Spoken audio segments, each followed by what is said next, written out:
अस्सलाम वालेकुम, मैं हूं हमाद और आपको वेलकम करता हूं मेडी प्लांट्स चैनल पे। उम्मीद है कि आप सब लोग खैरियत से होंगे। आज हम बात करने लगे हैं जी जरबरा डेज़ी के हवाले से। शायद ही कोई ऐसा गार्डनर होगा जिसको पीरियनियल प्लांट्स का शौक़ हो और उसको इस चीज़ का इल्म ना हो कि जरबरा के जो फ्लावर्स हैं वो कितने खूबसूरत होते हैं, सारा साल निकलते रहते हैं और उनको जो कट फ्लावर की कैटेगरी में उनको कंसिडर भी किया जाता है। उसकी जो वैरायटीज़ हैं, एक उसकी ड्वार्फ वैरायटी है और एक उसकी कट फ्लावर वैरायटी है। तो उसका जो है वो कंपैरिजन ही नहीं है। जितना वो खूबसूरत लगता है, आप उसको कट करके घर में रख सकते हैं इंडोर। उसकी शेल्फ़ लाइफ बहुत ज़्यादा होती है, कोई 10-15 दिन वो शेल्फ़ लाइफ गुजार लेता है। इसके साथ साथ जो है वो अगर बाहर लगा रहे, पॉट में ही फ्लावरिंग जो है वो करता रहे, तो वो भी बहुत खूबसूरत लगता है। तो आइए चलते हैं, उसकी डिफरेंट स्टेजेस बताते हैं आपको कि अगर आपने अपने पौधे प्रोड्यूस करने हों या आपने उसके सीड जो प्रोड्यूस वो करता है उसको सेव करना हो तो आप कैसे कर सकते हैं। तो आइए।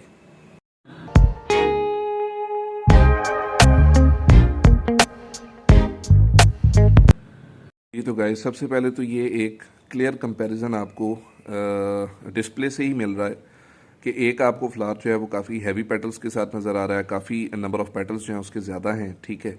और दूसरा जो आपको फ्लावर है वो आपको एलोंगेटेड पेटल्स के साथ नज़र आ रहा है और पेटल्स उसमें कम हैं और उनकी शेप भी डिफरेंट है। जनाब, ये दोनों एक ही प्लांट की टाइप हैं। ये दोनों जरबरा डेजीज़ हैं। एक सिंगल फ्लावर है और जो दूसरा जरबरा डेजी है वो डबल फ्लावर है, ठीक है। तो अब आप यहाँ से इसका डिफरेंस जो है वो देख सकते हैं। जो डबल फ्लावर जरबरा डेजी होता है, जो कि मेरे राइट हैंड पे मैंने पकड़ा हुआ है, ऑफ वाइट किस्म का बहुत ही खूबसूरत सा फ्लावर है।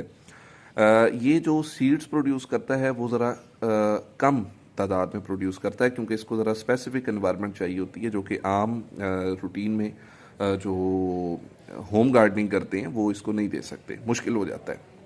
लेकिन जो लेफ़्ट साइड पे जरबरा है, जो सिंगल स्टिक होता है, सॉरी सिंगल फ्लावर होता है, सिंगल पेटल होता है, सॉरी, वो जो है बहुत अच्छी सीड्स जो है वो प्रोड्यूस करता है, ठीक है।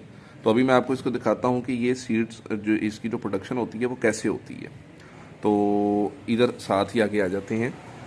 ये देखें जी, ये एक फ्लावर है जो कि अब बंद हो रहा है, ठीक है। आप देख सकते हैं कि ये पेटल्स जो हैं इसकी ख़राब हो गई हैं और ये मैरूनिश कलर में फ्लावर था।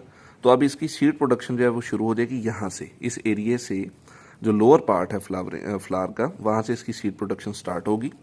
और क्या होगा, ये देखें, ये भी ड्राई हो रहे हैं।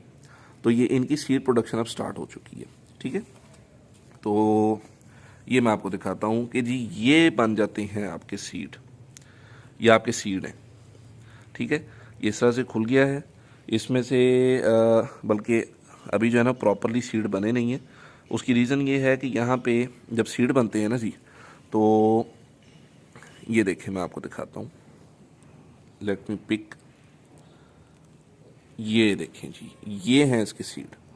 जरबरा डेजी के जो सीड्स हैं ये उसके सीड्स हैं, ठीक है। तो इसमें फर्दर बात करेंगे अभी कि हेल्दी सीड्स कौन से हैं, कौन से अनहेल्दी हैं और आपने कैसे इनको सेपरेट करना है।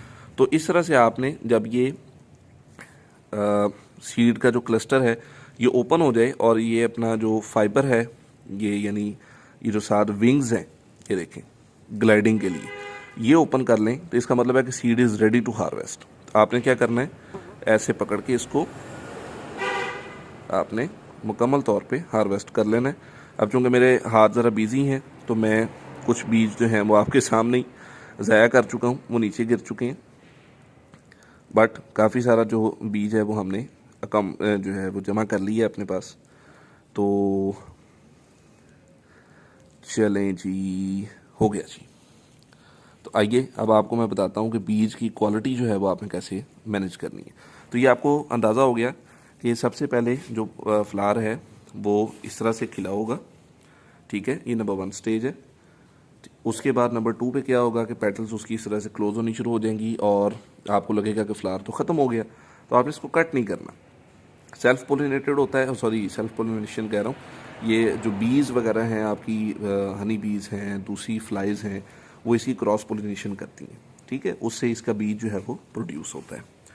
अच्छा जी, ये भी ड्राई हो रहे हैं। इसके बाद जो फेज़ आता है वो ये आता है कि इस तरह से वो सीड जो है वो बन जाते हैं, उसके ऊपर वो ग्लाइडिंग के लिए वो फाइबर सा आ जाता है। ठीक है जी, तो आपने उस टाइम उसको हार्वेस्ट कर लेना है और ये हार्वेस्टिंग हो गई है।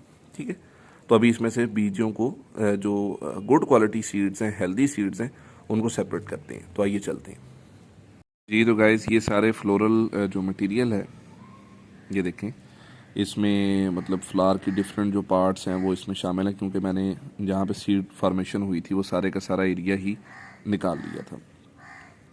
तो इसमें जो जो हमें हेल्दी सीड लगा है ये आप चेक करें, ये हेल्दी सीड्स हैं जी, उस सारे के सारे जो हमारे पास डेब्रिस रह गया है उसमें से ये हेल्दी सीड है। ये देखें, ये आप देख सकते हैं पीछे इसका वो ग्लाइडिंग के लिए फाइबर मौजूद है और आगे जो सीड है वो भी थिक है। तो ऐसा ही सीड आपको चाहिए जो कि आप लगाएंगे और फिर आपका जो प्लांट है वो अच्छे से ग्रो करेगा। अच्छा, इसके ग्रोइंग सीज़न की अगर हम बात करें तो आजकल चूँकि सर्दी चल रही है तो सर्दी में ये इतना अच्छा परफॉर्म नहीं करता, इसकी ग्रोथ नहीं अच्छी होगी। आप इसका वेट करें कि मार्च अप्रैल में जाके इसको जो है वो आप सो करें। ठीक है, लेकिन अगर आप अभी भी लगाना चाहें तो आप लगा सकते हैं। आप लगाएंगे कैसे? आप लगाएंगे शॉपर के बीच में, यानी गमले में आप सीड को लगाएंगे, प्लांट सीडलिंग का मटेरियल बना के, ठीक है, जर्मिनेशन का मटेरियल बना के आप पॉट में लगाएंगे इसको और ऊपर से जो है वो आप शॉपर को टाई अप कर देंगे। उससे क्या होगा? उससे ये होगा कि जो हीट है वो बीच में जनरेट होगी, जिसकी वजह से जो आपका सीड है वो अच्छे से ग्रो कर जाएगा। इसके हवाले से कोई भी और इन्फॉर्मेशन आप मेरे से शेयर करना चाहते हो या कोई चीज़ पूछना चाहते हो तो कमेंट में लाजमी बताइएगा। आज के लिए इतना ही, अपना ख्याल रखें, अल्लाह हाफिज़।